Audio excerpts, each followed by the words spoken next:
जिसको निकल जाता, जो पढ़ाई करता वो निकल जाता। पर देखो बेटा, वो फिर इनजस्टिस हो जाता, वो अन्याय हो जाता उन लोगों के साथ जिनको हजारों सालों तक समाज में दबा कर रखा गया, कुचल कर रखा गया, जिन्हें आज हम हमारे SC ST भाई बहन बोलते हैं, ठीक है, वो हजारों सालों से एक्सप्लॉइट हुए हैं। उनका इतना हक तो बनता है कि अगर दूसरी कम्युनिटीज यहां पर है समाज में और वो यहां पर है, अगर दूसरी कम्युनिटीज यहां पर है और वो यहां पर है, तो उनको इतना उठने का हक तो है यार, कम से कम। इनफैक्ट हक तो इनका पूरा ये बनता है कि बराबर आए और फिर सबका रिजर्वेशन हटा दो, है ना, कि यहां पे दूसरी कम्युनिटीज है जो हाई कास्ट है और ये यहां पे वो कम्युनिटीज है जिनका शोषण हुआ है, इनको यहां पे लाकर रिजर्वेशन खत्म करने का यहां पे प्रावधान होना चाहिए। अब तुम बोलोगे सर रिजर्वेशन होना ही नहीं चाहिए, कास्ट बेस पे होना नहीं चाहिए। बेटा, एक्सप्लॉइटेशन भी तो कास्ट के बेसिस पे ही हुआ था, शोषण भी तो कास्ट के बेसिस पे ही हुआ था।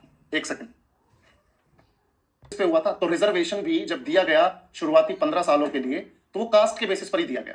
किसके बेसिस पे दिया गया? कास्ट के बेसिस पे, कि जिन कास्ट को एक्सप्लॉइट किया गया है हजारों सालों तक, उनको अपलिफ्ट करने के लिए रिजर्वेशन दिया जाए, शुरुआती सालों में दिया जाए। पर बाद में क्या हुआ कि ये बन गया पॉलिटिक्स का हिस्सा, वोट बैंक का हिस्सा बन गया कास्ट वाला सिस्टम, रिजर्वेशन वाला सिस्टम, और ये फिर पॉलिटिक्स का इतना तगड़ा हिस्सा बन गया कि अब इसको निकालना मुश्किल है।